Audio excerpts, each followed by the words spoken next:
जवाद अहमद, छोड़ो इस पे बात ही करेंगे। अच्छा अहमद भाई क्या हाल है? ठीक है, आप खैरियत से हैं? मिर्जा साहब की जो लीडर है ना, लीडर मतलब रहनुमा, रास्ता दिखाने वाली, वो मरियम नवाज है। और मैं समझता हूँ कि मरियम नवाज अगर रास्ता दिखाए, सुना है पिछले हफ्ते इनका कंसर्ट था उधर कनाडा में, वहां पे ये मेहंदी की रात गाने आ रहे हैं, आप आमने सामने ना ये कब है वकात है इसको, कनाडा कौन बुलाता है इसको? फकीर पड़ेगा यार मैं चाहता हूँ कि इकरार पे भी जल्दी आए, जेल पे भी आए आप। इकरार पे अलादीन तैयार खड़ा है इकरार के लिए। अच्छा इकरार ने अपनी तीर जो है ना मोड़ के पेट में मार दी। पहले 5-10 मिनट जवाबनामा करेंगे जिसमें सिर्फ जवाद अहमद बहुत अच्छा जवाब अहमद दिया। जवाद अहमद इसमें बात क्या करेंगे? इसमें बात वो मेहंदी की एडिटर सुना जरा यार, वो सुना एडिटर, एक मिनट सुना जरा वो वाला गाना। क्यों आप इनके कपड़ों और गहनों के ऊपर बात कर रहे थे? देख अली, अगर उन्होंने अपने पैसों के पहने होते तो कोई मसला नहीं था, मेरे पैसों के पहने बिल्कुल ऐसी है। एक सूबे की अवाम को वहां से बंदूक की नोक पे निकाला जा रहा है सिर्फ इसलिए कि पहाड़ खोद के याकूत निकाल के मरियम नवाज के गले में डाला जाए। कितने बच्चे स्कूलों से बाहर है, कितनी पॉपुलेशन हमारी 2 वक्त का खाना नहीं खा पा रही, कितने करोड़ अपने घरों से बाहर हैं। उनके ऊपर जबरदस्ती अगर आप आके बैठ ही गए हो, आपको गुमरानी कर रहे हो, तो भाई एटलीस्ट आप उनके लिए कोई बेहतरी नहीं कर सकते, लेकिन आप उनको अपना ये लाइफस्टाइल दिखा रहे हो। सर शर्म क्यों आएगी? जिन्होंने अपनी जिंदगी, अलादीन साहब, जिन्होंने अपनी जिंदगी अदाकाराओं के बेडरूमों के सवाल करते हुए उनके स्विमिंग पूलों के किनारे पे बैठकर गुजारी हो, उस आदमी को क्या शर्म आएगी? आप इनके पुराने प्रोग्राम देखें, वो अल्लाह बख्शे कंदील बलोच के स्विमिंग पूल पे बैठ करके ये सुबह नाश्ते से पहले नहाती है या बाद में, इस तरह की ठीक है। मैंने तरीके इंसाफ के रहनुमाओं को कॉल की, मिनिस्टर्स को कॉल की, उनसे पूछा खान साहब कैसे हैं? इस सवाल का जवाब उनके पास नहीं था। फिर मैंने पूछा खान साहब कहाँ हैं? तो कहने लगे भाई अडियाला में है। और कहाँ है? तो मैंने कहा कोई साबूत है तुम्हारे पास वो अडियाला में है? यार चुप कर जाओ यार, जाओ अपना चुप करके बैठ जाओ। जरूरी है हर बात में, मुझे क्या लगता है। अस्सलाम वालेकुम and welcome to Ali ji vlogs. By the way welcome to Teen Talwar. आप सोच रहे होंगे कि तीन तलवार क्या है। अच्छा इसका जवाब तो ये दो मुअज़्ज़ज़ मेहमान जो दूसरी विंडोज में आपको नजर आएंगे वो इसका जवाब आपको देंगे कि ये तीन तलवार क्या है। हमने एक सेशन करना होता है हफ्ते में एक मरतबा। लास्ट टाइम जब हमने किया तो आप लोगों ने काफी पसंद किया, उससे आप एंगेज हुए उसके साथ कमेंट सेक्शन के अंदर। तो हमने सोचा कि व्यूवर्स को पता चले, रोजाना वीडियोस अपलोड हो रही होती हैं, तो जो लोग हम तीनों के डिस्कशन को सुनना चाहते हैं तो उसके लिए जरूरी है कि वीडियो का टाइटल डिफरेंट नाम के साथ आए और थंबनेल के ऊपर भी नाम आए, ताकि उन लोगों को पता चले कि ये आज हमारा जो सेशन हो रहा है। तो आप कमेंट सेक्शन में बता सकते हैं कि इसका क्या नाम होना चाहिए। बाय द वे इन भाइयों का मशवरा ये था इसको तीन तलवार कर लें, वरना मैंने तो बड़े इंग्लिश नाम सोचे हुए थे, ट्रायंगल, ट्रिपल ट्रुथ टाइप के, इस तरह के। बहरहाल अगर आपको ये नाम अच्छा लग रहा है तो आप इसको प्रूव कर दें। आप कमेंट्स में जरूर बताइएगा कि इस सेशन का क्या नाम हम रखें। बहरहाल आज का जो एजेंडा है वो बड़ा इंटरेस्टिंग है। करंट अफेयर्स के ऊपर मरियम साहिबा के जो बेटे हैं उनकी शादी के ऊपर सोशल मीडिया बहुत ज्यादा बात कर रहा है। अहमद अली खान साहब ने भी उसके ऊपर बात की, उसकी तफसीलात आपके सामने रखता हूँ। बाकी हम बात करेंगे तहरीक इंसाफ की स्ट्रीट मूवमेंट के हवाले से, बड़े उरूज पर चल रही है। 8 फरवरी को ऐसा क्या होने वाला है? क्या इससे पहले एस्टैब्लिशमेंट अपने कदम पीछे कर लेगी या इसका कोई हल निकलेगा? इस पे तफसील से बात करेंगे। इंजीनियर मिर्जा साहब जब से जेल से आए हैं उन बस वही चक्की की बातें कर रहे हैं सोशल मीडिया पे। तो बाय द वे मुल्ला चक्की उनका नाम अब लोगों ने रख दिया है। मुल्ला चक्की के हवाले से बात करेंगे। उसके बाद हम इकरार हसन साहब ने एक नई जमात बना ली है, झंडा उन्होंने लाल रखा है। तो किसी ने कहा कि बहना फौजियां दे बूटा तो झंडा लेके आना ची गवेरा आला, तो उसमें भी हम बात करेंगे। जवाद अहमद, छोड़ो इस पे बात नहीं करेंगे। अच्छा अहमद भाई क्या हाल है? ठीक है, आप खैरियत से हैं? अलादीन साहब मैं आपकी तरफ आऊंगा। जवाद की बारी आई तो आपने कहा छोड़ो इस पे बात नहीं करते, छोड़े, फालतू से आदमी है, इस पे क्या बात करेंगे। अच्छा मुल्क का यार को कहता है। अच्छा देखिए, मैं सबसे पहले शुरू करता हूं आपसे बात करने। अली भाई आपकी एक वीडियो देखी मैंने सोशल मीडिया पे, आपने बड़ी डीप रिसर्च की, पता नहीं इंडिया के कौन कौन से ब्रांड्स निकाल करके आप लाए।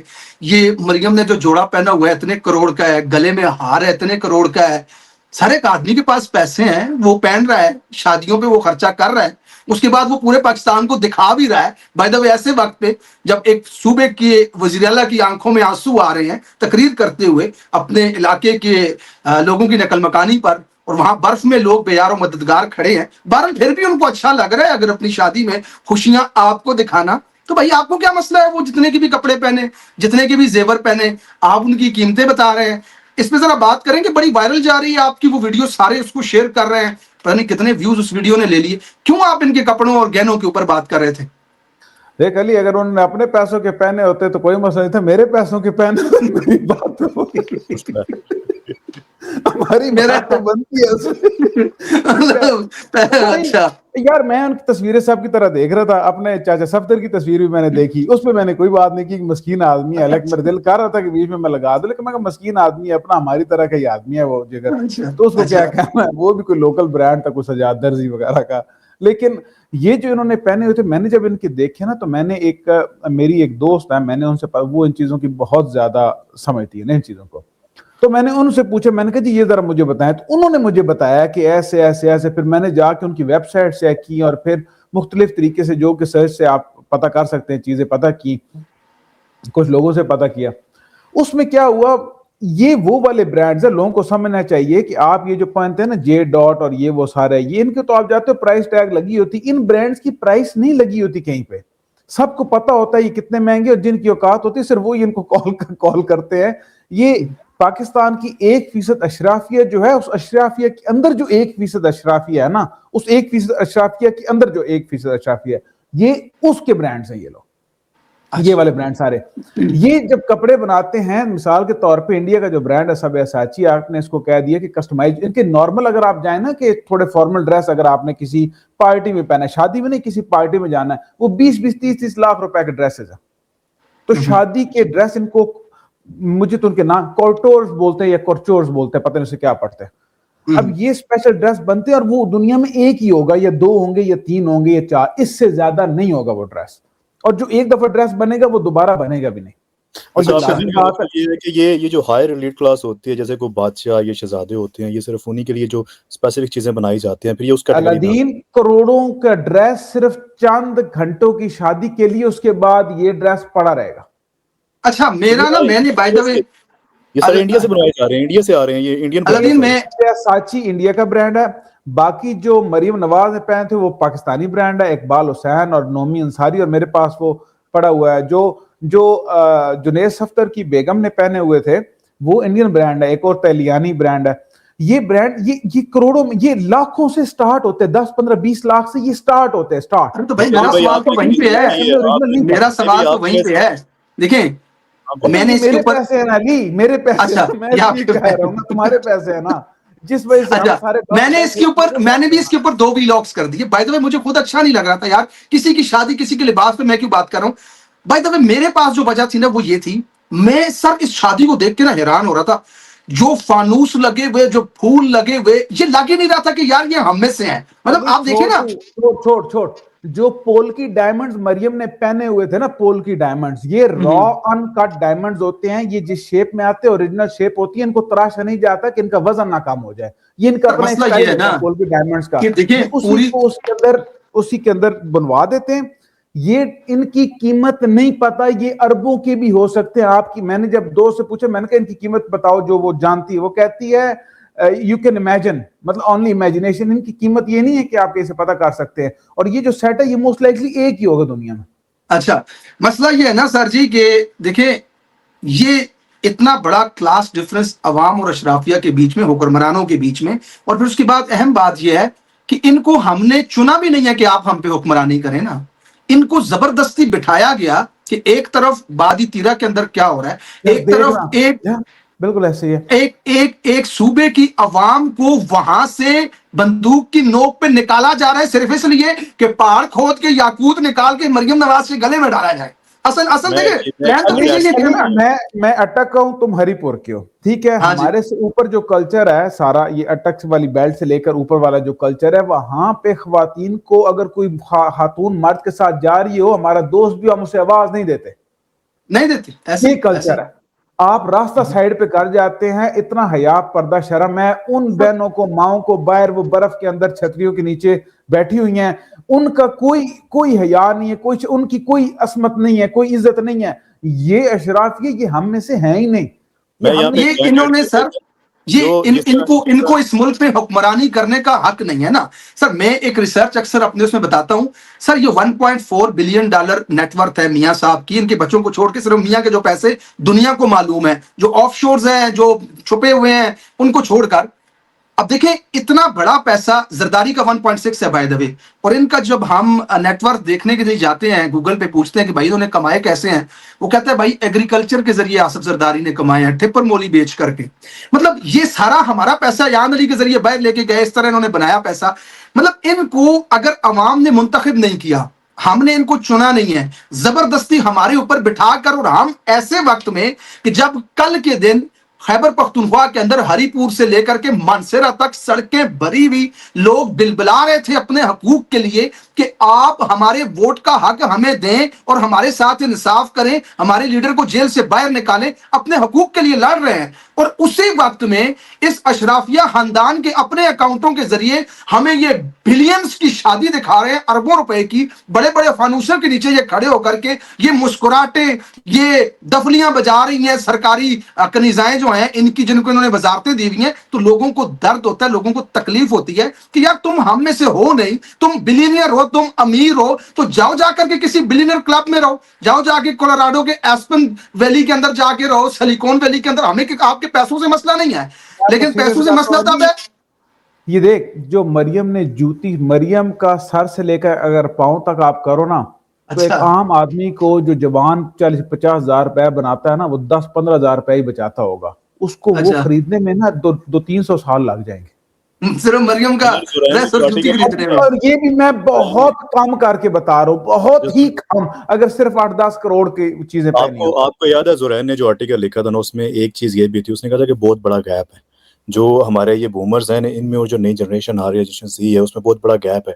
अब आप यहाँ से हिसाब लगाओ कि हमारी अराउंड जो है 44.7% जो हमारी पॉपुलेशन है गुर्बत की लकीर से नीचे है, 2 वक्त का खाना नहीं खा पा रही। आप तो भी केपीके की सूरत हाल मुझे बता रहे हैं ना, अगर आप पूरे मुल्क की देखें, पंजाब को, सिंध को, बलूचिस्तान को देखें ना, कितने बच्चे स्कूलों से बाहर हैं, कितनी पॉपुलेशन हमारी 2 वक्त का खाना नहीं खा पा रही, कितने करोड़ अपने घरों से बाहर हैं। उनके ऊपर जबरदस्ती अगर आप आके बैठ ही गए हो, आप हुक्मरानी कर रहे हो, तो भाई एटलीस्ट आप उनके लिए कोई बेहतरी नहीं कर सकते, लेकिन आप उनको अपना ये लाइफस्टाइल दिखा रहे हो। अब वो जो आधी आबादी गुर्बत की लकीर से नीचे है, वो क्या करेगी, इनके बारे में क्या सोचेगी, क्या ये असल में ये हमारे हुक्मरान है, इनको कंसर्न ही नहीं है अलादीन भाई। ये सब कुछ दिखा रहे हैं ना, ये अपनी जो एलीट क्लास है इनकी, जिसके अंदर इनकी एक और दुनिया है, ये हमारी एक और दुनिया है। इन्होंने सर्दी गर्मी सिर्फ खिड़कियों से देखी है, असल में महसूस नहीं की बाहर जाकर के। और ये हमारे मसाइल हल करने के लिए जनरल साहिबान इनको हमारे ऊपर नाजल करते हैं। पर अच्छी बात ये है कि इस अहद के अंदर अब आप जैसे लोग आकर के लोगों को सच बता देते हैं, वरना तो सुहेल वड़ाइच साहब होते थे, वो मियाँ साहब की ऐसी शादी में आज जा करके फिर उसके बाद उसके कसीदे बताया करते थे टीवी पे आकर के हमें ना। अच्छा बाय द वे, मैं इसमें ना हमारी जो बर्बादी की एक बड़ी वजह है ना, उसको ये समझता हूं कि ये ऐसे बूमर्स थे सुहेल वड़ाइच जैसे, जिनके पास कलम था, जिनके पास टीवी की स्क्रीन थी। अगर इन्होंने हमें सही वक्त पे सच बता दिया होता कि मुशर्रफ ने जो किया है वो जमहूरियत के ऊपर डाका है, ये जो कुछ स्टैब्लिशमेंट कर रही है, शायद हमारे बाप दादा ही कोशिश कर लेते, आज हमें वो कोशिश ना करनी पड़ती। इन बूमर्स ने हमें जो बर्बाद, आज भी ये उन्हीं बूटों के बीच में बैठ करके उनके कसीदे पढ़ रहे होते हैं। उस दिन पता है क्या लिख रहा है वो आदमी यार, मतलब आप हैरान हो जाएंगे। ये अपने आप को सीनियर साफी कहते हैं, अहमद भाई, वो लिखता है उस दिन, ये जो 3 तकोन है, इसको अपने आप को बचाने के लिए एक फार्मूला है कि ये जो 5 बड़ों की मीटिंग की बात कर रहे हैं आप, राणा सनाउल्लाह को कह रहा है, अगर आपने इन 5 को बिठा दिया और इमरान खान के साथ आपकी बातचीत हो गई और अगर वो बाहर आ गया तो ये तकोन टूट जाएगी। अगर आप इस तकोन को चलाना चाहते हैं तो बेहतर है कि आपस में इत्तेहाद रखें। मतलब जानते हुए कि ये जमहूरियत पे डाका है, ये अवाम के वोट को चोरी करके बनाई गई है हुकूमत। ये सुहेल वड़ाइच साहब ने जी, सुहेल वड़ाइच साहब ने उनको मशवरा दिया है, राणा सनाउल्लाह को कि ये 5 बड़ों की मुलाकात मत करवाओ। बेकार बुड्ढे तो किसी ने ना दौर में तो मुझसे सवाल किया जाता था ना कि आपके पास ये कपड़ा कहाँ से आ गया, मतलब जो मालिक नेमत में जो सारा हुआ, डिवाइड हुआ, तो उसको अगर देखा जाए तो ये तो आपका कुर्ता तो बनता ही नहीं है आपकी हाइट के मुताबिक, तो ये आपके पास ये पैसा कहाँ से? उस सुहेल वड़ाइच को ना, सुहेल वड़ाइच कहीं पे कोई अहमद भाई तकरीर कर रहा था, अलादीन भाई डिस्कनेक्ट हो गया, हम उनकी वापसी का इंतजार करते हैं। तो कोई 2 नौजवान बैठे हुए थे यूनिवर्सिटी के, तो एक ने कहा रुको यार सुन के जाते हैं। उसने कहा यार इतने गौर से ना सुनो, हर बूढ़ा दानश्वर नहीं होता, कुछ बेवकूफ भी बूढ़े हो जाते हैं। तो ये एक बेवकूफ सा आदमी, देखिए इस दौर के अंदर ये अपनी वही जदोजहद जारी रखे हुए, कॉलम के ऊपर आप देखिए ये अली अली ये वो सीनियर साहब ही हैं जो जिनकी उम्रें बढ़ गई हैं बस। ये उम्रों में सीनियर है। पुराने जमाने में ना होते जा रहे हैं। पुराने जमाने में जंगो जदल के कबायली निजाम में इस तरह के जो वीक लोग होते थे ना, वो पहले ही अल्लाह को प्यारे हो जाते थे ना, बचपन में ही जो बेवकूफ से होते थे। अब चूंकि कवानीन आगे कोई कुछ कर नहीं सकता, तो ये बूढ़े हो जाते हैं, सीनियर बन जाते हैं। ये अदाकाराओं के इनको कोई शर्म नहीं आती। मतलब देखे ना, रिस्पांस, एक पब्लिक आपको रिस्पांस दे रही है सोशल मीडिया के ऊपर, नौजवान आपको आपके ऊपर थू थू कर रहे हैं, तो आप इनको कुछ शर्मिंदगी नहीं होती कि यार थोड़ा स्टेप बैक हो? ये दर्जा ना अलादीन से पहले बहुत कुछ आना होता है। सर शर्म क्यों आएगी? जिन्होंने अपनी जिंदगी, अलादीन साहब, जिन्होंने अपनी जिंदगी अदाकाराओं के बेडरूमों के सवाल करते हुए उनके स्विमिंग पूलों के किनारे पे बैठकर गुजारी हो, उस आदमी को क्या शर्म आएगी? आप इनके पुराने प्रोग्राम देखें, वो अल्लाह बख्श कंदील बलोच के स्विमिंग पूल पे बैठ करके ये सुबह नाश्ते से पहले नहाती हैं, बाद में इस तरह की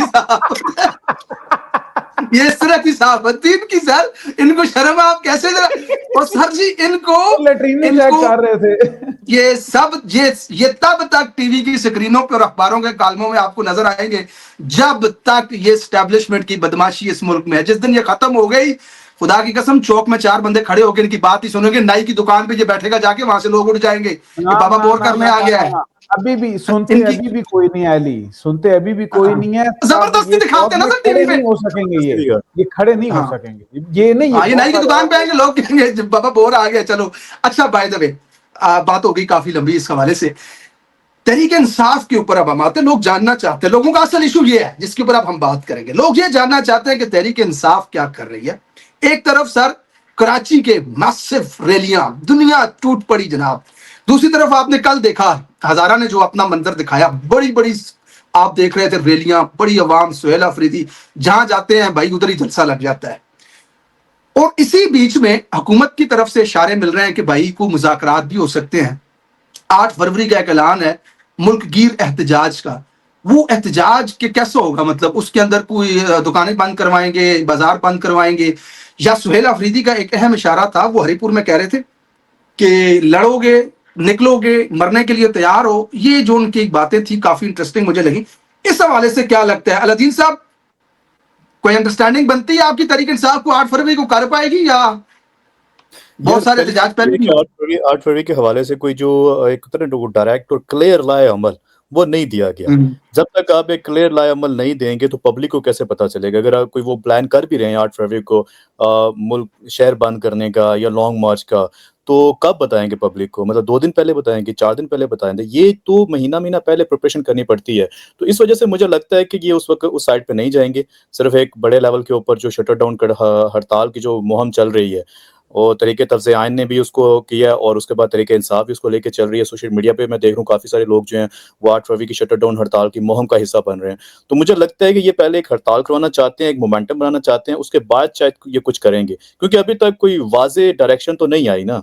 और बाकी स्ट्रीट मूवमेंट तो हमें नजर आ रही है। यहाँ पे मैं एक चीज़ ऐड करना चाहता हूँ, सुहेल अफरीदी के ऊपर जो है ना, वो एक कह लें कि तनकीद भी हो रही है। ज़ाहिर है कुछ अकाउंट्स हैं वो डिमांड कर रहे हैं कि सुहेल अफरीदी को सूबा बंद कर देना चाहिए, सुहेल अफरीदी को अडयाला जाना चाहिए, सुहेल अफरीदी को ये करना चाहिए, वो करना चाहिए। और लेकिन अगर मुझसे आप पूछेंगे तो मैं चाहता हूँ कि सुहेल अफरीदी से सवाल करने से पहले ना, जितनी हमारी सारी क़यादत है, हमारी लीडरशिप है पंजाब की, सिंध की, अहमद ने भी उसके ऊपर आज ट्वीट किया हुआ था, वीडियो भी बनाई थी, कि इन सबको अब साइड पे हो जाना चाहिए। आप ISF को मौका दे दें, जितने भी ओहदे हैं ना पूरे मुल्क भर में, पंजाब में, सिंध में, बलूचिस्तान में, KPK में, वो आप ISF के नौजवानों को दे दें, पहली चीज। उससे पहले जितने हमारे बुजुर्ग हैं, बूमर्स हैं, जितने ओहदेदारान हैं, जितने असम्बली के मेंबर्स हैं या टिकट होल्डर्स हैं, सुप्रीम कोर्ट के बाहर जाएं। सुप्रीम कोर्ट के बाहर जाके 8 फरवरी को चले जाएं, 9 फरवरी को चले जाएं, जाके भाई अपनी गिरफ्तारियां दे दें, वहां पे धरना दें, गिरफ्तार हो और जेलों में चले जाएं। पिछले 2-3 साल से हम देख रहे हैं कि कर तो वो कुछ रहे नहीं है, तो एटलीस्ट कुछ ना कुछ तो कर जाए ना। देखें उनके जेल में जाने से मजे की बात है अलादीन, कोई आपके मोहल्ले गांव में कोई मफरूर बंदा हो ना, मफरूर भागा हुआ, उसको आप अपनी अमानत नहीं देते कि यार इसका क्या पता है, तहरीक इंसाफ ने उनको दे दिए हुए हैं। यही माजरत सीन है के ना, साथ मुज़ाहमत मबरूर भाई, मबरूर जो है भाई, जो मबरूर है भाई, जो घर से ही बाहर नहीं एग्जाम्पल आता, आपके सामने जो है बंदा अहमद भाग भाई। रहा है पुलिस से, वो क्या अली स्ट्रीट भाई, मूवमेंट चलाएगा? 3 साल तहरीक से इंसाफ ने उनको दे दिए हुए हैं, ये फलाना सेक्रेटरी है, ये फलाना सेक्रेटरी, वो ट्वीटते हैं, रोज से उठ के देखिए ट्वीटते हैं, मुझे तो और आप ट्वीटते भी उससे बड़ा कहने मीठा हैं ना मीठा है। वो, अच्छा, देखिए इमरान मजे की खान के बात साथ में पता क्या है? लड़के, मजे की बात जी पता जी, क्या है? ये ना तहरीक इंसाफ वाले जो अहदेदार हैं, ये रोते भी रहते हैं, हम पे बड़ी तनकीद होती है, हमारे मसाइल समझे तो छोड़ बाबा, होते तू छोड़, जहां पर कहीं और जबरदस्ती थोड़ी बिठाया तुम्हें किसी ने, अच्छा जबरदस्ती थोड़ी है कि भाई तुम आके बैठो और बिल्लो में छुप जाओ, अच्छा, जबरदस्ती थोड़ी है। अहम सवाल जो दिमागों में आ रहा है सर, देखें, आपने जी 2 साल पहले तहरीक इंसाफ का झंडा भी उठाते हुए लोग नहीं देखे होंगे, मारते थे, ये पकड़ के अंदर दे देते थे, जेलों में डाल देते थे लोगों को, फस्तायत थी। सर ये अचानक से क्या हुआ है? कराची में इतनी आवाम निकल आई, सुहेल अफरीदी लाहौर चले गए। आपको नहीं लगता कि एस्टैब्लिशमेंट के अंदर कुछ ऐसे हल्के हैं जो यहाँ पे आपको बेहतरी देखना चाहते हैं, ऐसा कुछ लग रहा है? या ये लग रहा है आपको कि पुराने वजीर आला साहब जो थे वो नहीं करना चाह रहे थे और नए वाले जो हैं वो एहतजाज करना चाह रहे हैं? क्या लगता है इस बीच में आपको? यार ये अली देखो, पंजाब के अंदर ना बहुत ज्यादा इन्होंने मार कुट की है, सबसे ज्यादा पंजाब के अंदर मार कुटाई की है इन्होंने, क्योंकि पंजाब से डरते तरीके पंजाब में स्टार्ट होती हैं। सिंध को इजी लिया गया था, कराची को भी इजी लिया गया था, तनासब के हिसाब से बता रहा हूँ, रिलेटिवली स्पीकिंग।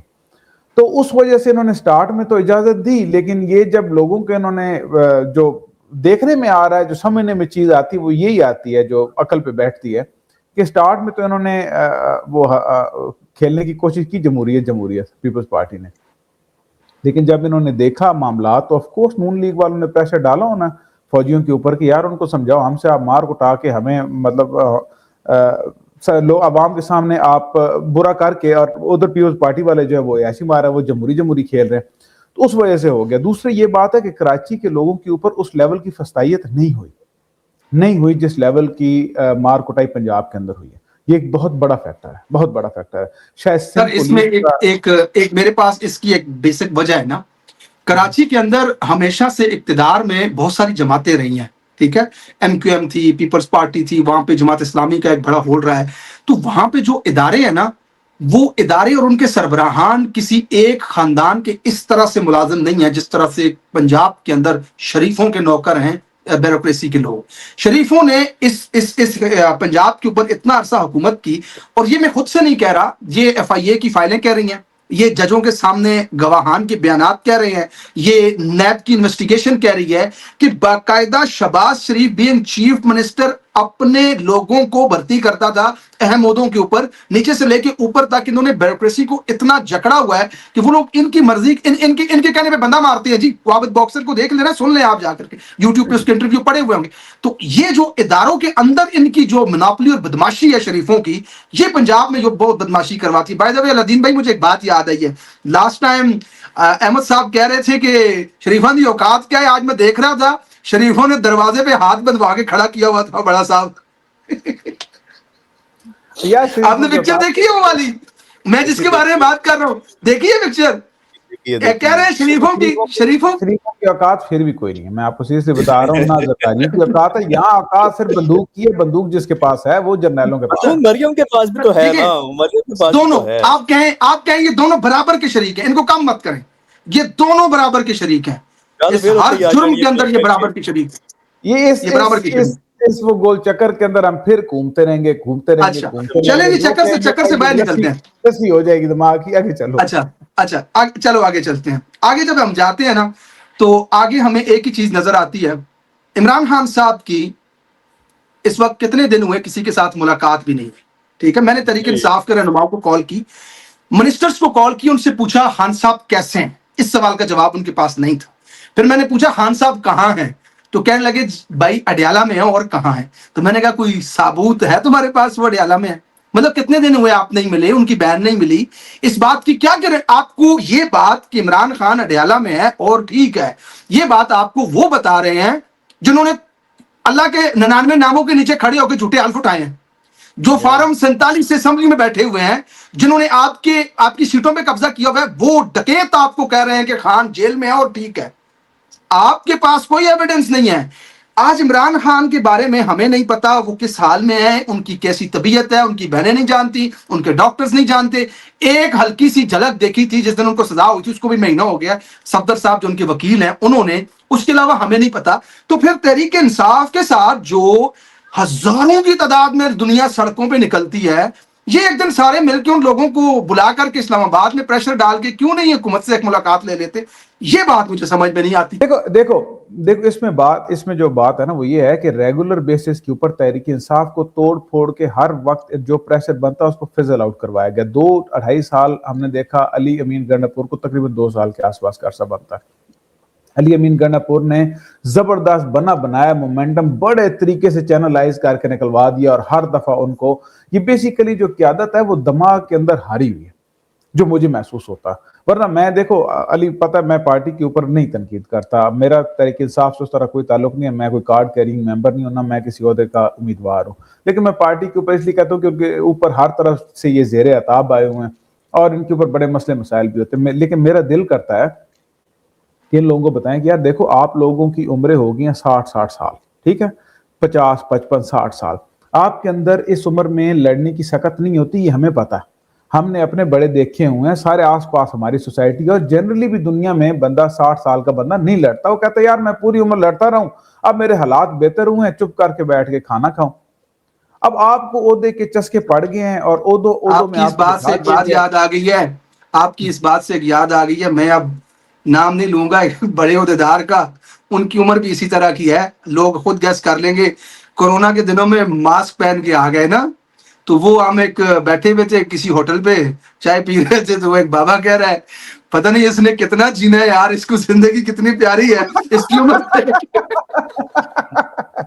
इसकी इसकी इसकी उम्र देख, मास्क पहन के आगे हमारा कहते बस करना चाह कितना जिए। वो बाबा चाय पीते हुए कहा आदमी ना हंस हंस के हम यार की वो हुकूमती वजीर थे, मास्क पहन के 60 साल आपकी उम्र होगी, 60 साल होगी। हमें पता है यार बंदा 40-45 तक लड़ता है, 45 से 50, 55 तक बंदा कहता है यार थोड़ा सा सुकून वाले, उसको टोन डाउन करते हैं। 60 के बाद बंदा कहता है यार बिल्कुल ही चीजों को टोन डाउन करो, मैं अब और नहीं लड़ सकता। आप दे रहे हैं क्यादत नौजवानों के हाथ में, हुकूमत तैयारी कर रही है नौजवानों से वोट, सर सुने ना जी, हुकूमत तैयारी कर रही है नौजवानों से वोट का हक लेने का। वो कह रहे हैं 25 साल जरूरी है उम्र होनी आज की कि आप वोट दे सके। वो कमर जमान कायरा जो है ना, वो जरदारी का जो अर्दली है, वो कल कह रहा था कि नेकी, अच्छा, वो कल कह रहा था कि 25 साल से पहले तो शऊर ही नहीं आता, मंशूर के नहीं पता होता, तो वोट कैसे दे सकते हैं?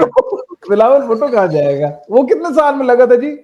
19 साल में, 19 साल में सर, 88 की पैदाइश है बिलावल की, 88 की पैदाइश है, और बिलावल चेयरमैन लग गया 2007 में, बेनजीर जब फौत हुई तो इसको चेयरमैन बनाया गया, और इसने कायरे ने दोनों हाथ जोड़ के बैत की दोनों हाथ जोड़ के।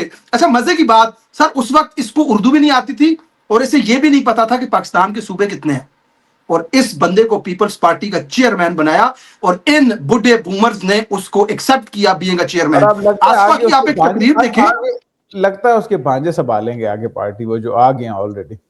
उनका नाम पता नहीं चौधरी कौन सा भुट्टो ऐसे करके कोई है उनका नाम, लेकिन वो ही संभालेंगे। ने ये बात किया, कमर जमान कह रहा है कि हल्के के लोगों के लिए कहना चाहता हूँ, उनके नौजवानों के लिए कहना चाहता हूँ कि यार ये बुढ़े से जान छुड़ाओ।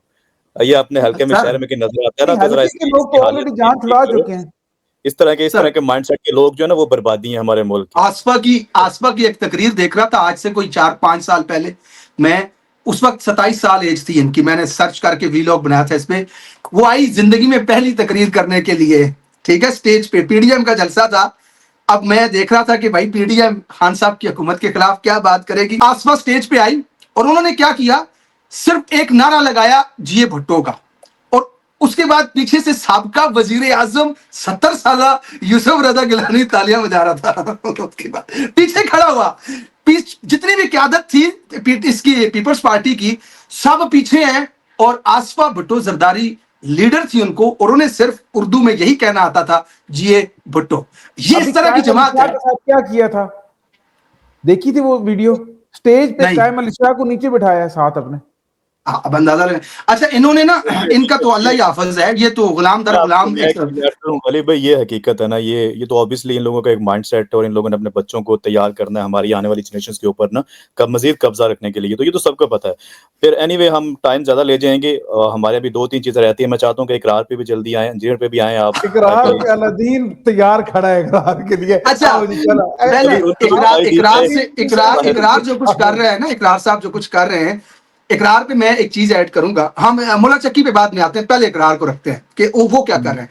इकरार इस वक्त जो जमात इकरार ने बनाई है ना, उसका सबसे बड़ा दुश्मन इकरार खुद है। अब पूछें आप वो कैसे, मतलब जो सर देखिए, मुल्क की 90% आबादी जिससे वोट की तलबगार है ये जमात, उस अवाम 90% अवाम के खिलाफ होकर के इकरार ने अपनी तीर जो है ना मोड़ के पेट में मार दी। इकरार साहब ने, मतलब देखिए, आपने सियासी जमात बनाई है, आपने लोगों से वोट मांगना है, और आप क्या कर रहे हैं, आप मुल्क की 90% आबादी के खिलाफ रोजाना आकर के अपनी वही मुअल्लिज़ात जो आपके मुंह में आती है, आप कहते हो, उन लोगों के खिलाफ आपने एक माजराई शुरू कर दी है। तो इसका मतलब यह है कि सर आपने ना वोट लेने हैं, ठीक है, आपने ना अवाम के पास जाना है। ये इसका नाम है जो अवामी राज AAR पार्टी ना, ये एम राशन पानी जो है इन्होंने शुरू किया है। साफ मकसद ये है कि कोई सियासत नहीं करनी उसने, कोई उसने इलेक्शन ये वो आगे पीछे, मकसद सिर्फ ये है जो नई जनरेशन आ रही है ना भाई, उसका माइंडसेट किसी ना किस तरीके से ना चेंज किया जाए, या उसको खराब किया जाए। जो वोट नए बन रहे हैं खान के, वो उन वोटों को खराब किया जाए, बस सिंपल इज। लेकिन सर ये आदमी मैं एक चीज बता दूं लोगों को, देखिए आप समझे बात को। एक है प्लेयर्स हैं, आसिम मुनीर प्लेयर है, इमरान खान प्लेयर है, ठीक है, ये मरियम नवाज शरीफ, जरदारी, ये प्लेयर्स हैं। कमजोर ताकतवर वो बात की बहस है, ठीक है, ये प्लेयर्स हैं। एक है सेकंड दर्जे पे, वो है डिस्ट्रैक्टर्स, ठीक है। हम लोग जो बैठे, हम कमेंटेटर्स हैं, या हमें आप एक्टिविस्ट कह लो या जो भी कह लो, इस तरह के ये लोग हैं डिस्ट्रैक्टर्स। ये क्या करेंगे, मसलन माइन एंड मिनरल का बिल अगर पेश होना, या कोई और बिल पेश होना, ये कोई इस तरह की कार्रवाई उन्होंने करनी है, ऑपरेशन उधर तीरा के अंदर करना है, या कोई और फौजियों ने कार्रवाई करनी है, फौरन इधर इकरार से कोई पाद मरवा के ना, तो सारा मीडिया, सोशल मीडिया इधर लगवा देंगे, इकरार साहब ने ये गन मारा, ये अब इसकी बू आ रही है। ये बू कहां तक फैली है जी, ये बिल्डिंग के उस हिस्से में फैली है, इस हिस्से में फैली है। इकरार उठेगा, आके चौक के अंदर पॉटी कर देगा, सारे उसकी पॉटी को डिस्कस कर रहे होंगे, और आप जो मेन वो चीज है उधर से हट जाएंगे। मजाक यही है ना, बिल्कुल आई डू एग्री। देखो ये हो गया, वो हो गया, वो जवाद अहमद हो गया, और शाहिद अफरीदी हो गया, इंजीनियर मोहम्मद अली मिर्जा हो गया। ये आप ले लें, ये सारे डिस्ट्रैक्टर्स की कैटेगरी में आ रहे हैं। मैं इंजीनियर साहब से सख्त नाराज हूं। आपकी बात से मैं एग्री करता हूं। उसकी एक वजह यह है कि देखिए, इंजीनियर साहब जब से बाहर आए हैं ना, देखिए उनके ऊपर 295 थी, वो अंदर गए, उन्होंने बताया कि सैकड़ों लोग और भी अंदर थे। अब ये जब से बाहर आए हैं ना, जितने इन्होंने पॉडकास्ट किए हैं, 4 किए हैं, 8 किए हैं, 10 किए हैं, सारे के सारे इमरान खान के ऊपर, और लगातार कर रहे हैं। और नजर आ रहा है यार, एक और नॉर्मल जो सेंसेबल बंदा होता है ना, जिसका दिमाग काम कर रहा है, उसको नजर आ रहा है कि यार ये बंदा किसके खिलाफ बात कर रहा है। वो सारी मतलब वही आपके वाली बात कि ये वाकई डिस्ट्रैक्टर हैं, ये अवाम को जो है ना वो डिस्ट्रैक्ट कर रहे हैं, अवाम का ध्यान हटा रहे हैं असल इश्यूज के ऊपर। अब मैंने कल भी इस चीज के ऊपर ट्वीट की थी कि KPK के अंदर जो लोगों को निकाला जा रहा है जबरदस्ती, सर्दी है यार, वो बेचारे बच्चे हैं, औरतें, उनके लिबास देखें, उनके वो पाँव देखें, उनकी जूतियां जो लोगों ने पहनी हुई हैं। अब उसके ऊपर ना इकरार बात कर रहा है, ना उसके ऊपर इंजीनियर मोहम्मद अली मिर्जा बात करेगा, ना ही कोई और ये 100 कार्ड जो बनते हैं मुहिब्बे वतन, ये लोग बात करेंगे उस चीज के ऊपर। असल इश्यूज जो है, अब 8 फरवरी आ रही है, अब 8 फरवरी जो वोट चोरी हुए थे, हमारी जो 80-90% आवाम जो है वो जो बिलक रही है कि यार साढ़े वोट वापस करो, साढ़ा फंडामेंटल राइट तो छीने है, तो जबरदस्ती चुरान साढ़े तो मुसलत किया है। अब उस चीज के ऊपर भी ये लोग बात नहीं करेंगे। देखें, आप पब्लिक की बात करते हैं ना, आप कहते हैं कि मैं पब्लिक के लिए काम करूं, तो भाई पब्लिक जो है वो 90% पब्लिक के वोट चोरी हुए हैं, लाके दो वापस। तुम पब्लिक वास्ते आए हो तो पब्लिक तो ना खलो, वो पब्लिक तो कह रही है हमारे वोट चोरी हुए हैं, और जिन लोगों ने चोरी की है वो भी कह रहे हैं कि हाँ हम चोर दरवाजे से आए हुए हैं, फॉर्म 47 पे आए हैं। तो भाई इंजीनियर करे ना बात उस पे, इकरार करे बात उस पे। मुझे इंजीनियर साहब पे ना स्पेशल गुस्सा है, वो आप लोगों के गुस्से से अलग वाला गुस्सा, मैं आपको बता देता हूं। मुझे जो गुस्सा है ना इंजीनियर साहब का, वो ये है, क्या चीज उस्ताद मोहतरम है आपके कह रहे हैं।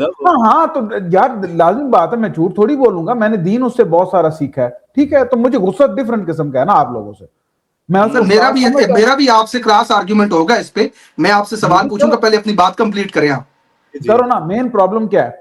प्रॉब्लम जब मैं देखो, मैं कोई इतना रिलीजियस आदमी नहीं हूं।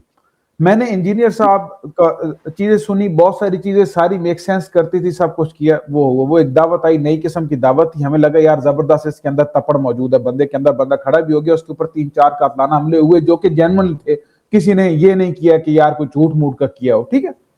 मैं पाकिस्तान जब गया था 3-1 साल पहले, तो मैं जाके इंजीनियर साहब से मिला भी था, और मुझे बहुत अच्छा जेन्युइनली बंदा अच्छा लगता है, ठीक है। सारा का सारा इनकी दावत खड़ी थी ना भाई अली, देखो प्रोग्राम हम कर रहे हैं ना, तो ये प्रोग्राम तुम्हारा है, लेकिन जो ये पब्लिश होते जाएगा ये प्रोग्राम तुम्हारा नहीं है। अब ये सारी ऑडियंस का दावत ऐसे जब तक आपके दिल के अंदर है ना तो आपकी है, जब जुबान से निकल गई ना तो वो ऑडियंस की, वो मेरी भी है, वो हर उस बंदे की है जो कि वो समझता है कि यार ये प्लेटफॉर्म करबला के ऊपर खड़ा था, ये प्लेटफॉर्म गरीबों, मस्कीनों, मजलूमों के साथ खड़ा था, कि जो ताकतवर के साथ सामने खड़े होकर डट के खड़े हो जाते हैं, पहले वो मारे जाते हैं, मार को ये प्लेटफॉर्म हार सबर नहीं करता, ठीक है। अगर आप हक की लड़ाई में मारे जाते हो, वो आपकी हार नहीं, वो आपकी जीत है। ये इस पूरे नजरिए के ऊपर प्लेटफॉर्म खड़ा होता है, करबला के ऊपर। इंजीनियर साहब ने बतदरीज इस दावत, अब मसला क्या है, उन्होंने इतनी बड़ी पखे मारी हैं, इतनी पखे मारी हैं कि अब लोग कहते हैं, अब मेरे पास इसका कोई जवाब, लोग कहते हैं इधर ये कर रहा, तुम सोचो दावत में इसने क्या किया। हालांकि मुझे पता है दावत में उसने कोई गलती नहीं की। मैंने एक एक रेफरेंस जितने मैं सुनता था, जिसपे मुझे शक होता था, मैं एक एक चीज चेक करता था। मैं रिसर्चर, बात है ना, आप कह लो, बात है ना, मुझे एतबार कैसे किया जाए? देखो मैं सालिम के साथ खड़े हो, मेरी बात कंप्लीट। मैं ना प्रोफेशनल रिसर्च, मेरी रिसर्च तुम लोगों को पता है, मैं रिसर्च करके सारे काम करता हूं। मैंने जो जो इन्होंने बातें की, मैंने वो रिसर्च जितनी मेरी हिम्मत पड़ती है मैंने की, मुझे लगा ठीक है, मैंने कहा सही है। ये मरियम नवाज की गवर्नमेंट को शैतान नहीं आके डिफेंड कर सकता, इंजीनियर साहब डिफेंड कर रहे हैं। सीटीडी को खुलेआम कत्ल हो रहे हैं, हमें सबको पता है ये कत्ल हो रहे हैं, वो नहीं डिफेंड कर सकते, इंजीनियर साहब आके डिफेंड कर रहे हैं इसको। ये फौजियों की हुकूमतों को कोई डिफेंड नहीं कर, यार चुप कर जाओ यार, जाओ अपना चुप करके बैठ जाओ 2 मिनट। जरूरी है हर बात में हर वक्त मुझे क्या लगता है, मुझे पर्सनली ये लगता है ना कि इंजीनियर साहब ने सारी दावत इन्होंने वार के रख दी है, मुझे इसका गुस्सा ज्यादा ये इसकी वजह है सर, इसकी वजह है। मुझे ये लगता है इन्होंने जितना इल्म हासिल किया ना, उस इल्म को इन्होंने एक जेन्युइन और खुलूस नियत के साथ लोगों में नहीं फैलाया, जाती मकसद के लिए इस्तेमाल किया। मुझे ये लगता है, मैं नहीं जाऊंगा, उसकी वजह है ना सर, उसकी वजह है सर। मुझे बताएं ना, मुझे बताएं, उस आदमी की मैं गुफ्तगू सुनता हूं ना, मैं किसी के लिए अपनी जाती राय बनाऊंगा उसकी गुफ्तगू सुन करके ना। अब उस शख्स की गुफ्तगू, आपको क्या लगता है ये जो बातें बता रहे हैं इससे पहले 1400 साल की तारीख में किसी को नहीं पता थी? लोगों ने नहीं पढ़ी थी ये किताबें, लोगों को नहीं पता थी, इतने बड़े बड़े उलमा बैठे हुए हैं, लोगों को नहीं थी पता जो इंजीनियर ने आके बताई है। सर लोग नहीं करते थे सर, लोग मेंबर पे ये बातें नहीं करते थे ना, ठीक है, नहीं करते थे। नहीं था, कंपाइलेशन इस लेवल पे नहीं हुई उर्दू जुबान के देखिए, अंदर। आप एक पैटर्न एक पूरा इस तरह से लेकर के चल रहे हैं ना, आप एक पैटर्न इस तरह से लेकर चल रहे हैं जिसमें आप मेंबर पे बैठ के वहां पे वो बाजू खड़े कर करके, वो तू तो शायद कोई नहीं, तू तो ये तो तू। सर ये अब देखें, मैं भी आपकी तरह सुनता था। अच्छा अलादीन बोलो। मैं एक पॉइंट ऐड करता हूँ। देखें, डॉक्टर इसरार को आप सब जानते हैं, डॉक्टर आवाज के डॉक्टर इसरार के जो लॉजिक होते थे, जो उनकी रिसर्च होती थी, आपको पता है उन रिसर्च में बहुत आगे थे। उनको आपने सुना, उनको आपने पढ़ा, मौलाना मौदूदी का आपको पता है। अब डॉक्टर इसरार से भी ज्यादा इंजीनियर मोहम्मद अली मिर्जा देखा गया, उसको लोगों ने देखा सुना। उसकी एक बड़ी वजह है, इंजीनियर मोहम्मद अली मिर्जा की जब एंट्री हुई थी ना, उस वक्त सोशल मीडिया नया नया चल रहा था पाकिस्तान के अंदर ना, एक कह लें कि 45 के एंगल पे ऊपर जा रहा था। तो इंजीनियर मोहम्मद अली मिर्जा अपने आप को लिंक कर लिया सोशल मीडिया के साथ, और वही सारी चीजें जो बातें कभी डॉक्टर इसरार करते थे, मौलाना मौदूदी की किताबों में लिखी हुई हैं, वही सारी चीजें वो उठा के उन्होंने यहाँ पे लोगों को बताना शुरू कर दी, जो कि एक अच्छा अमल नहीं करते थे। डॉक्टर इसरार ये वाली बात नहीं, कुछ चीजें करते। डॉक्टर इसरार इमरान खान के साथ खिलाफ थे, बाय द वे आपको मैं बता दूं, ठीक है। नहीं सर, हमेशा नहीं थे वो, शुरू में नहीं थे, शुरू में थे, बाद में नहीं थे, बाद में नहीं थे। मैं खुद उनके लेक्चर, अच्छा मैं डॉक्टर इसरार साहब का फायदा बहस कर रहे हैं ना, मेरा मकसद यही है, ये जो एग्जैक्टली हम लोग बहस कर रहे हैं ना, कि इन हरकतों की वजह से लोग अब सारी दावत को सवाल कर रहे हैं। मुझे इसलिए इंजीनियर मोहम्मद अली मिर्जा पे गुस्सा है क्योंकि वो मेरी दावत भी थी ना, वो करोड़ों और जवानों की दावत भी है। मैं यहाँ पे आपको उस्ताद मोहतरम को एक मशवरा दूंगा कि ठीक है, आपने कुरान और हदीस की किताबें सामने रखी हुई हैं टेबल के ऊपर, अव्वल तो है उनके ऊपर भी आप अमल नहीं कर रहे, आप अमल करते होते हैं। उस्ताद मोहतरम की एक बात याद आ गई है सर, उस्ताद मोहतरम कल फरमा रहे थे, सॉरी मैं डिस्ट्रैक्ट कर रहा हूँ आपको, आई एम सॉरी। उस्ताद मोहतरम कल फरमा रहे थे, और इनको ये जो एक मखसूस जमात है, इन्होंने कायम अली शाह को चुप करा दिया, इन्होंने फलां को चुप करा दिया, इनकी पोल थी, इनको पता नहीं था कि इनके आगे कौन है। अब मैं तो सोशल मीडिया देखता हूं भाई, आप तो एक रिकॉर्ड करके चले जाते हैं, आपके बंदे आके अपलोड कर जाते हैं, आपको आइडिया ही नहीं सोशल मीडिया किस बला का नाम है। हम तो देख रहे हैं कि 99% वन साइडेड पिटे जा रहे हो आप रोज सोशल मीडिया पे, और आपके जो अर्दली हैं आपको बताते हैं कि मिर्जा साहब तुसी तो छा गए हो, और उनको लगता है कि मैं छा गया, और वो आकर के बयान देते हैं। मिर्जा साहब कहते हैं कि इनको, इस मखसूस जमात को लगता था मैं कासिम अली शाह हूं, ये वो वाला साहब हो गया, इनकी कमर नीचे लगी हुई है लेकिन टांग ऊपर रख के कहते हैं कि मेरी टांग ऊपर है। इस वक्त इनका ये हाल है। लेवल चेक करो, इसका लेवल चेक करो। अपने मैनेजर को कहता है, या उसका मैनेजर ज़ीशान से सवाल करता है, ज़ीशान कलेक्शन कोप से, कहता है कि अहमद भाई ने उनका नाम ज़ीशान कलेक्शन, ज़ीशान कलेक्शन, अगर वो माइंड ना करें तो, अगर वो एक्सेप्ट करें इस नाम को, नहीं भी करें तो पीका खुला हुआ लगा दे भाई। अच्छा, वो कहता है कि इमरान खान का रिलेटेड सवाल करना है आपने, मतलब जहाँ पे आप गए हैं कि ये जो कब्र परस्ती है उसके हवाले से आपने लिंक करना उसको इमरान खान के साथ, यहाँ से आपको तासुब नजर नहीं आ रहा, ये क्या सीन है? अगर तो वो सर जी मेरे YouTube पे आए उस दिन मिर्जा साहब, मेरे YouTube पे आके बदुआएं दे करके चले गए। अल्लाह की लानत हो झूठों के ऊपर कमेंट्स में ना। अब मैंने इनके ये इब्रार साहब जो हैं इनके साथ साल पहले राब्ता किया था, और इन्होंने मुझे बता दिया था आगे से कि भाई आपका मुझे आसरा दिया था कि आपकी डिस्कशन जो है वो हो सकती है। मेरे से गलती ये हुई कि मैंने उससे पहले वीलॉग कर लिया मिर्जा साहब के ऊपर। अब वो जो वीलॉग था ना उसमें मैंने 10 एतराजात उठाए थे, खालिसतन पॉलिटिकल एतराजात थे कि यहाँ आपने ये गलत बयानी की है। अब मिर्जा साहब ने जब वो 10 एतराजात सुने ना, उनका तो जवाब ही कोई नहीं, मिर्जा साहब नस गए। मैं आज फिर एक बार कह रहा हूं कि मिर्जा साहब किसी भी आजाद प्लेटफॉर्म पे आए, मैं उनसे सिर्फ सियासत के ऊपर सवाल करूंगा, मेरे उन सवालों का मुझे जवाब दे दें, मुझे तसल्ली करा दें तो मैं माजरत कर लूंगा उनसे। मैं लोगों को इन्फॉर्म कर दूं, मैं अपने देखने वालों को थोड़ा सा इन्फॉर्म कर दूं। देखें, हमारा जाना हुआ स्पेनिश पार्लियामेंट में, और वहाँ पे जाके हमने एक छोटी सी ब्रीफिंग दी। हमने बताया कि पाकिस्तान में हर साल गोलियां चलाई जा रही हैं। 26 नवंबर का हवाला दिया, उसके बाद अमरीद के का हवाला दिया, तो 9 मई का भी हवाला दिया। लिटरली वो जो मैडम वहाँ पे बैठी हुई थी, जो मेंबर ऑफ पार्लियामेंट थी, वो शॉक हो गई थी अली भाई। शी वाज सरप्राइज कि मतलब अब तुम्हारी जो फोर्सेस हैं डायरेक्ट गोलियां मार रही हैं, तुम्हारे पास कोई प्रूफ है? मैंने उनको दिखाया, मैंने कहा यार ये वीडियोस देखो। मैंने कहा इंटरनेशनल मीडिया कोट कर रहा है, ये देखो किस 26 नवंबर को इन लोगों ने ग्रेट मैसेकर किया, वहाँ पे मरीद के में इन लोगों ने गोलियां मारी हैं। अब वो मुसलमान नहीं थी, लेकिन उसके रोंगटे खड़े हो गए थे ये सुन के कि यार ये तो जुल्म है, मतलब फोर्सेस गोलियां क्यों मार रही हैं पब्लिक को, ये तो ज्यादती है। और वो भी प्रोटेस्ट करने वालों को, और उनके पास कोई गन्स भी नहीं है। मिर्जा साहब जेल से बाहर आए हैं, मिर्जा साहब ने एक वारी मुजम्मत नहीं की थी मरीद के गोलियां मारियां गई हैं। यार हमारे भी लाके इख्तलाफात उनसे, वो जो भी जैसे भी उनके पास गन्ने नहीं थी, वो इजाजत लेके मार्च कर रहे थे, उनके ऊपर फोर्सेस ने गोलियां मारी, उनके बंदे गायब किए, वहां पे जलाओ गिराव किया, फोर्सेस ने किया, सब कुछ गलत किया। मिर्जा साहब को इंसानियत के नाते ये तौफीक नहीं हो सकी कि मिर्जा साहब उसको कंडेम करें, उसकी मजम्मत करें। मतलब बंदे में बेसिक इंसानियत होनी चाहिए यार। अली अलादीन, ये तो ठीक रह गया ना, बेसिक रूह है इस्लाम की, जिसकी वजह से आज कम से कम मैं, ठीक है, मैं उसकी वजह से खड़ा हूं, आप लोग भी उसी की वजह से खड़े होंगे, आई एम प्रीटी श्योर। वो ये है कि आपने जुल्म और कुफर के खिलाफ खड़े होना, ये बेसिक है, टेनेंट है। आपने दरमियान, चाहे आपका निजाम जालिम है ना, इंजीनियर साहब ने जो अभी ज़ीशान को बोला कि चुप करके बैठे, तो कोई जाके सवाल करे कि भाईजान ज़ैद इब्न अली का खुरूज गलत था, नफ्स ज़किया का खुरूज गलत था, ये जितने खुरूज हुए हैं बनु अब्बास बनु उमैया के खिलाफ जो आले बैत ने किए हैं, ये गलत थे। आपने सिर्फ इस फौज चुप करके बैठ जाते तो ठीक था, आपने पूरा। अच्छा, बाय द वे अहमद भाई, मेरा वो जो क्रेन वाली पार्टी है ना, जिनका मुरीद के में अब जिनके साथ सान्या हुआ, बाय द वे नाम उसका नहीं ले सकता मैं, यूट्यूब उसको बैन करती है। अब उनके साथ मेरा बड़ा इख्तिलाफ है, एस्टैब्लिशमेंट की बड़ी इन्वॉल्वमेंट एंड ऑल एवरीथिंग, वो आपको पता है। लेकिन सारी जिंदगी मिर्जा साहब ने बदतरीन मुखालफत की उनके बाबों के पीछे भी पड़ा रहा, उनके बाबे भी इसने कब्रों से निकाले, लेकिन वक्त आने पे गोलियां उन्होंने खा ली, मिर्जा कोड़ा बन गया जाकर के। सीधी बात है, सिंपल सी बात है।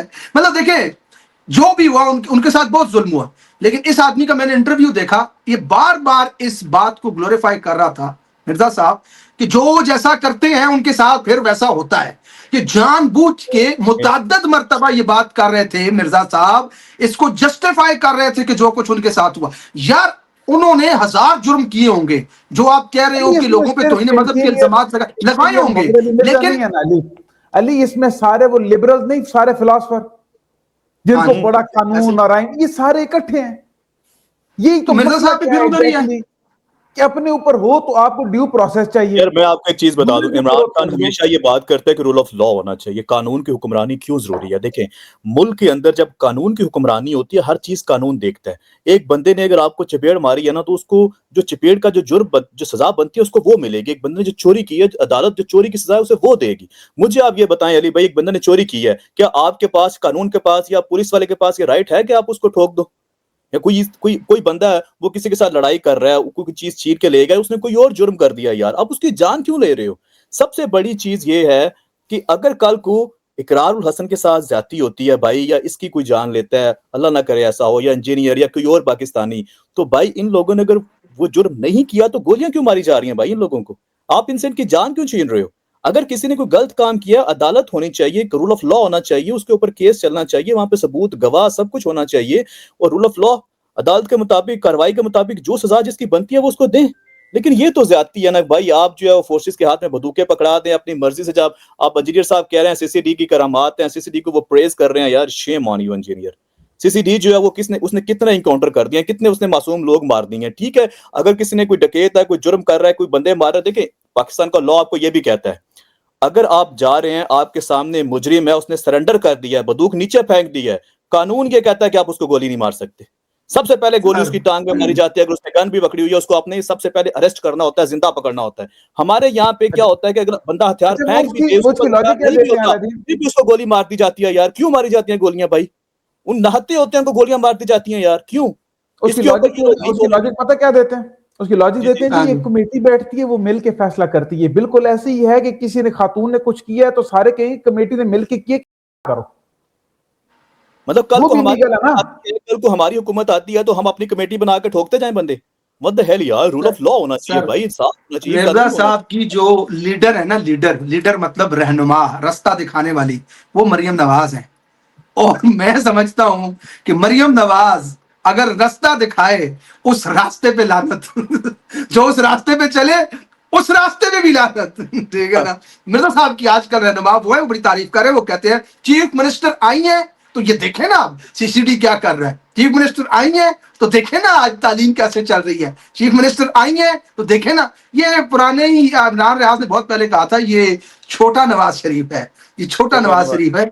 तो ये इसके वही मुंह यार से चीजें अगर कर रहा है। ये बात अगर नहीं बेसिक सुनेंगे, चीज इसके को मुंह ना से। करते ना, मैं यकीन करो, मेरे दिल में इनके लिए बहुत ज्यादा इज्जत एहतराम था, तुम लोगों को पता ही है। ठीक है, डेढ़ दोस्त, मैं नहीं बोलता था, मैं कह चल यार, अपनी अपनी पॉलिटिकल ओपिनियन होती है मुख्तलिफ, इट्स ओके। आप तो जाती, हमारी जाती आपको डिस्कशन के अंदर तो एक, आपके उस्ताद मोहतरम थे। देख अली मेरी बात सुन। अगर अगर तो देखो ना, मरियम नवाज उनको पसंद है, ठीक है, हम उस पर बात। मुझे जो जाती गुस्सा है ना, बिल्कुल वो ये है कि आपने अपने इस मामले में इस्लाम की बेसिक रूह को ही हटा दिया। बेसिक रूह ही अच्छा, है कि जाते जाते सुने सुने सर, हम क्लोज कर रहे हैं, बहुत ओवर जा रहे हैं इस वक्त, टाइम हमारा। जाते जाते एक बात, जवाद अहमद साहब नाराज हो जाएंगे क्योंकि आज उन्होंने कहा है कि इमरान खान मेरे से बुग़्ज़ करता है। सर सुने सुने, जवाद अहमद जो है ना, वो कह रहे थे आज एक एंकर पर्सन को कि इमरान खान जो है वो मेरे से बुग़्ज़ करते हैं, इसलिए वो मेरा नाम नहीं लेता, वो मेरा नाम नहीं लेता क्योंकि मेरे से बुग़्ज़ करता। मैं नहीं चाहता कि जवाद अहमद साहब कहें कि मैं उनसे बुग़्ज़ करता हूं। जवाद साहब, ले लिया आपका नाम मैंने, आपने मैं बता देता हूँ। हम प्रोग्राम स्टार्ट होने से पहले 5 से 10 मिनट जवादनामा करेंगे, जिसमें सिर्फ जवाद अहमद बहुत अच्छा जवाद अहमद दिया, जवाद अहमद की इस पे बात क्या करेंगे? इस पे बात वो मेहंदी की। एडिटर सुना जरा यार, वो सुना एडिटर, एक मिनट सुना जरा वो वाला गाना, मेहंदी की ये रात। असली वाला ना लगाना, कॉपीराइट आ जाएगा, वो दूसरे वाला लगाना, वो जो जिसमें ये उसमें खड़ा होके गा रहा होता है, मेहंदी की ये रात, गोरी करत सिंगार, गोरी करत सिंगार, गोरी करत सिंगार। अच्छा, हम ये बात करेंगे भाई, इनके बारे में क्या बात। अच्छा, दूसरी चीज इन्होंने बड़ी इंटरेस्टिंग की, वहां पे वो रेहान तारिक साहब एंकर है, उन्होंने कोई बात की तो उनको ये कहता है कि मैं इस बात में थप्पड़ मार देता होता हूं, और मैंने फील किया वो एंकर बेचारा घबरा गया था। सर वो घबरा गया था, बड़ा रखा हुआ था कि इसका हाथ ना पहुंचे, उसे पता था। सर ये धमकियां भी देते हैं आजकल ये बाकायदा वीडियोस बना के कहते हैं मेरे हाथ चढ़ गए, मैं चपेड़े मारूंगा, मेरे हाथ चढ़ गया, मैं ये कर दूंगा। अहमद भाई, सुना है पिछले हफ्ते इनका कंसर्ट था उधर कनाडा में, वहां पे ये मेहंदी की रात गाने आ रहे हैं, आप आमने सामने ना आइएगा इनके। कब है? और कब है? इसको कनाडा कौन बुलाता है? इसको उधर फकीर पाड़े कराची कोई नहीं बुलाता। आप डर गए यार। आप डर गए, मतलब आप करवाए ना इनका प्रोग्राम, टिकट बेचे ना, को खरीदता है टिकट, जवाद अहमद आ रहा है, सुनो कौन आएगा सुनने के लिए? अजीब बात कर रहे हैं आप। अच्छा, बाय द वे, आपके पास कुछ नहीं है उनके बारे में बोलने के लिए? यार क्या जो रहे हैं बेचा जो अलादीन, चलो तुम बात करो। यार मैं जवाद को यही कहूंगा, सड़िया ना कर, दुआ करे अगर। अच्छा, ये वो डिस्ट्रैक्टर्स वाला पॉटी ग्रुप है। यस, ये पॉटी ग्रुप है, ये जहां जाते हैं that's kind of इनके पास और कहने को पॉडकास्टर्स के मजे आए हुए हैं। पॉडकास्टर इनको पॉडकास्ट में बुलाते हैं, 2-4-5 क्लिप वायरल होते हैं, बस सही है। अली भाई, इनके पास करने को दिखाने को कुछ नहीं, कोई नैरेटिव, कोई नजरिया कुछ भी नहीं है अवाम के लिए। इनकी स्ट्रगल अवाम के लिए कुछ भी नहीं है। जुल्म के खिलाफ इन लोगों ने कुछ नहीं किया भाई। इमरान खान का नाम लेके जिंदा है बस सर जी, इमरान खान का नाम लेके। ये बात मानने को है, कर्नल बहुत बेवकूफ हैं, कर्नल ब्रिगेडियर, वो उन्होंने सत्यानाश पाकिस्तान का मारा है, लेकिन मैं फिर भी नहीं यकीन करने को तैयार कि वो जवाद अहमद को फूंक देंगे। ये खुद ही लगा हो। Alright sir, thank you so much for joining ji, बड़ा मजा आया आज की डिस्कशन में। अगले हफ्ते दोबारा हम ज्वाइन करेंगे, और वंस अगेन कमेंट सेक्शन में बताइएगा कि ये तीन तलवार ही ठीक है या इसका कोई अच्छा सा नाम हमें बता दें, ताकि हम वो वाला नाम इसका रखें। ये 3 तलवार और 1 छुरा, 2 तलवार और 1 छुरा कर लें। 2 तलवार एक छुरा। थैंक यू जी। अली भाई आपका शुक्रिया, अलादीन भाई आपका बहुत शुक्रिया। अगले हफ्ते फिर मिलते हैं इंशाल्लाह डिफरेंट टॉपिक्स के साथ। तब तक के लिए नाजरीन, आप सबको अल्लाह हाफिज। अल्लाह हाफिज।